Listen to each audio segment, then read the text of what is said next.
안녕하세요, 여러분. 오늘도 여왕의 집 속 숨겨진 비밀과 반전의 복선을 전해드릴 시간입니다. 이번 시간에는 64회 리뷰와 함께 65회 예고편 속에서 드러난 충격적인 떡밥들을 집중 분석해 볼 텐데요. 이번 회차를 관통하는 핵심 키워드는 바로 기억상실 연기, 은밀한 복수, 그리고 파멸의 전조입니다. 특히 강세리의 귀걸이 사건, 노숙자의 알레르기 발작 사건, 그리고 강재인이 발견한 의문의 메모지까지 이 모든 사건들이 어쩌면 하나의 흐름, 바로 강재인의 치밀한 복수 시나리오로 연결되어 있는 건 아닐까요? 64회에서는 강재인이 우연히 발견한 강세리의 귀걸이가 불씨가 되어 황기찬과 강세리 부부 사이에 균열이 생깁니다. 하지만 여러분, 정말 이게 우연일까요? 귀걸이가 나온 장소는 황기찬의 방. 게다가 아무런 맥락도 없이 발견되었고 강세리는 이를 부정하며 당황하는 모습을 보이죠. 그런데 시청자들이 더 주목하는 건 이 상황을 아무 말 없이 지켜보는 강재인의 태도입니다. 순간의 충격, 감정의 동요, 그런 게 전혀 없어요. 오히려 차분한 눈빛으로 상황을 지켜보며 계획대로 되고 있다는 듯한 분위기까지 풍깁니다. 과연 이 귀걸이, 강세리가 떨어뜨린 걸까요? 아니면 강재인이 기억상실자 연기를 하며 몰래 배치한 것일까요? 강재인의 복수설에 힘을 실어주는 또 다른 장면은 바로 그녀가 겪은 과거의 고통이 똑같이 재현되고 있다는 점입니다. 65회 예고에선 그녀가 소중히 아끼던 옷이 찢겨진 채 발견되는데요. 이 장면, 혹시 기억나시나요? 과거 노숙자에게 공격당했던 그날, 강재인은 옷이 찢긴 채 쓰러졌었죠.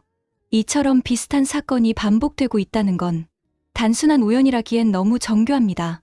게다가 그 사건 이후 강재인은 슬쩍 강세리를 바라보며 의심을 유도하는 대사를 던집니다. 즉, 누가 봐도 강세리가 했을 것 같은 분위기를 조성해 자신에게 가해졌던 모든 상처를 강세리에게 고스란히 돌리려는 느낌이죠. 여러분은 어떻게 생각하시나요? 이 모든 우연이 정말 우연일까요? 아니면 복수를 위한 연극의 일부일까요?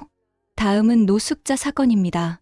예고에 따르면 강세리가 노숙자를 위해 정성껏 저녁을 준비하지만 그 음식 속에 갑각류 성분이 들어있어 노숙자가 심각한 알레르기 반응을 일으킵니다. 이 장면에서 강세리는 억울함을 호소하지만 정황상 그녀가 실수한 것처럼 보일 수밖에 없는 상황이죠. 하지만 여기서 주목해야 할 건 강재인은 예전에 정반대 입장에서 같은 일을 겪었다는 겁니다.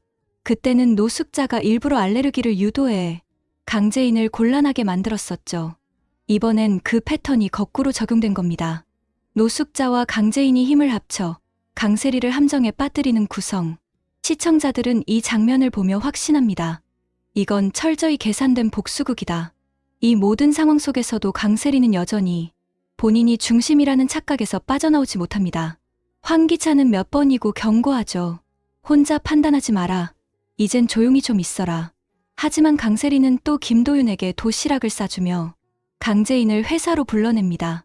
겉으로는 친절과 배려처럼 보이지만 속으로는 강재인과 황기찬의 관계를 떠보려는 질투 어린 행동이라는 게 느껴지죠. 결국 이 선택은 황기찬의 분노를 폭발시키고 맙니다. 64회 후반, 황기찬의 대사는 그동안 쌓여온 감정의 폭발이 고스란히 드러나는 순간이었습니다. 말 꺼내면 변명, 거짓말 당신 정체가 뭐야? 지금 나를 숨막히게 만드는 건 기억 잃은 강재인이 아니라 바로 당신이야. 이 대사에 많은 시청자들이 가슴을 쳤죠. 그동안 황기찬이 느껴온 피로, 실망, 혐오까지 한 문장에 담겨 있습니다. 여기서 중요한 건 이 폭언이 단순한 감정 표현을 넘어서 이제 황기찬조차 강세리를 믿지 않게 되었다는 분명한 신호라는 점입니다. 그리고 그 자리를 강재인이 빠르게 채워가고 있다는 것. 예고편에서는 강재인과 황기찬이 놀이공원에서 즐거운 시간을 보내는 장면이 등장합니다. 아이처럼 웃고 함께 시간을 보내는 두 사람. 이 모습은 과거 강세리와 황기찬 사이에서는 단 한 번도 보여지지 않았던 진짜 평화로운 사랑의 모습이죠. 시청자들은 여기서 혼란을 느낍니다. 이게 강재인의 연기인가? 아니면 진심인가?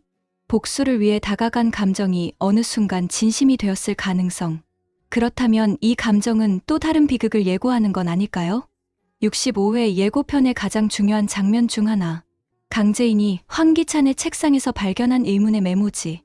이 메모지는 단순한 쪽지가 아닙니다. 앞서 강규철 회장의 수첩에 등장했던 숫자들. 2억 1822만 5052 1011 제니 JNNI 458에 8 등과 연결되는 듯한 단서가 될 수 있죠. 그렇다면 이 메모는 비자금 계좌의 열쇠일까요? 아니면 황기찬이 숨기고 있는 또 다른 음모의 조각일까요? 강재인의 눈빛은 확실히 말하고 있습니다. 이제 내가 게임의 주도권을 쥐겠다. 그리고 드디어 돌아온 강재인의 어머니 최자영. 그녀는 겉으로는 평온해 보이지만 실제로는 강재인의 상태를 떠보기 위해 조심스레 접근합니다. 내 딸을 못 놓는 건 너희도 뭔가 캥기는 게 있어서잖아. 이 한마디는 강세리, 황기찬 모두를 긴장하게 만들죠. 노숙자와 최자영이 함께 지내는 상황 속에서 시청자들은 강한 연대감, 즉 모녀 연합의 시작을 예감합니다. 자, 여러분. 여왕의 집은 이제 단순한 가족극을 넘어서 기억상실 연기, 치밀한 복수극, 차명 계좌 비밀, 가짜 연대와 진짜 사랑이 뒤섞인 심리전의 무대로 확장되고 있습니다. 강재인의 복수는 정말 성공할 수 있을까요? 그녀의 연기, 혹시 황기찬은 눈치채고 있는 건 아닐까요? 그리고 강세리는 정말 자멸의 길로 가게 될까요? 65회는 그 모든 열쇠를 쥔 중요한 회차가 될 것으로 보입니다.